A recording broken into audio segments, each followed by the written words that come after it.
ದಾಂಡೇಲಿಯಲ್ಲಿ pulse polio ಲಸಿಕಾ ಅಭಿಯಾನಕ್ಕೆ ಚಾಲನೆ. ದಾಂಡೇಲಿಯ ಗಾಂಧಿನಗರದ ನಗರ ಪ್ರಾಥಮಿಕ ಆರೋಗ್ಯ ಕೇಂದ್ರದಲ್ಲಿ ಪಲ್ಸ್ ಪೋಲಿಯೋ ಲಸಿಕಾ ಅಭಿಯಾನಕ್ಕೆ ಇಂದು ಭಾನುವಾರ ಬೆಳಿಗ್ಗೆ 8 ಗಂಟೆ ಸುಮಾರಿಗೆ ಚಾಲನೆಯನ್ನು ನೀಡಲಾಯಿತು. ಆರೋಗ್ಯ ಇಲಾಖೆಯ ನೇತೃತ್ವದಲ್ಲಿ ರೋಟರಿ ಕ್ಲಬ್ ಸಹಭಾಗಿತ್ವದಲ್ಲಿ 5 ವರ್ಷದೊಳಗಿನ ಮಕ್ಕಳಿಗೆ ಲಸಿಕೆ ಹಾಕಿಸುವ ಪಲ್ಸ್ ಪೋಲಿಯೋ ಲಸಿಕಾ ಅಭಿಯಾನವನ್ನು ಹಮ್ಮಿಕೊಳ್ಳಲಾಗಿದೆ.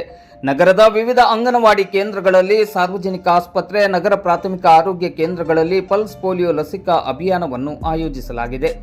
ಗಾಂಧಿನಗರದ ನಗರ ಪ್ರಾಥಮಿಕ ಆರೋಗ್ಯ ಕೇಂದ್ರದಲ್ಲಿ ಪಲ್ಸ್ ಪೋಲಿಯೋ ಲಸಿಕಾ ಅಭಿಯಾನಕ್ಕೆ ಚಾಲನೆಯನ್ನು ನೀಡಿ ಮಾತನಾಡಿದ ರೋಟರಿ ಕ್ಲಬ್ಬಿನ ಅಧ್ಯಕ್ಷರಾದ ಅಶುತೋಷ್ ಕುಮಾರ್ ರಾಯ್ ಅವರು, ಮಕ್ಕಳು ನಮ್ಮ ಆಸ್ತಿ, ಮಕ್ಕಳ ಆರೋಗ್ಯ ರಕ್ಷಣೆ ನಮ್ಮ ಮೊದಲ ಕರ್ತವ್ಯವಾಗಿದೆ.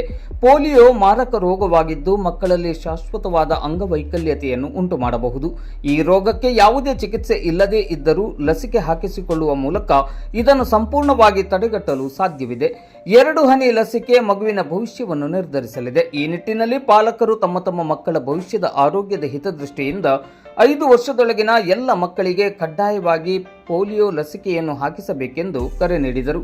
ಈ ಸಂದರ್ಭದಲ್ಲಿ ನಗರ ಪ್ರಾಥಮಿಕ ಆರೋಗ್ಯ ಕೇಂದ್ರದ ವೈದ್ಯಾಧಿಕಾರಿ ಡಾಕ್ಟರ್ ತ್ರಿವೇಣಿ, ರೋಟರಿ ಕ್ಲಬ್ಬಿನ ಕಾರ್ಯದರ್ಶಿ ಮಿಥುನ್ ನಾಯಕ್, ಖಜಾಂಚಿ ಲಿಯೋ ಪಿಂಟೋ, ರೋಟರಿ ಕ್ಲಬ್ಬಿನ ಪಲ್ಸ್ ಪೋಲಿಯೋ ಅಭಿಯಾನದ ನಿರ್ದೇಶಕರಾದ doctor Anoop Mardolkar, Rotary Club ಪ್ರಮುಖರಾದ ಸುಧಾಕರ್ ಶೆಟ್ಟಿ, ರಾಹುಲ್ ಬಾವಾಜಿ, ವಿಜಯ್ ವಿ ತೇಲಿ, ವೆಂಕಟೇಶ್ ಪಾಂಡೆ, ನಗರ ಪ್ರಾಥಮಿಕ ಆರೋಗ್ಯ ಕೇಂದ್ರದ ವೈದ್ಯರು, ಸಿಬ್ಬಂದಿಗಳು ಹಾಗೂ ಮಕ್ಕಳ ಪಾಲಕರು, ಸ್ಥಳೀಯ ಅಂಗನವಾಡಿ ಮತ್ತು ಆಶಾ ಕಾರ್ಯಕರ್ತೆಯರು ಹಾಗೂ ಸ್ಥಳೀಯ ಸಾರ್ವಜನಿಕರು ಉಪಸ್ಥಿತರಿದ್ದರು.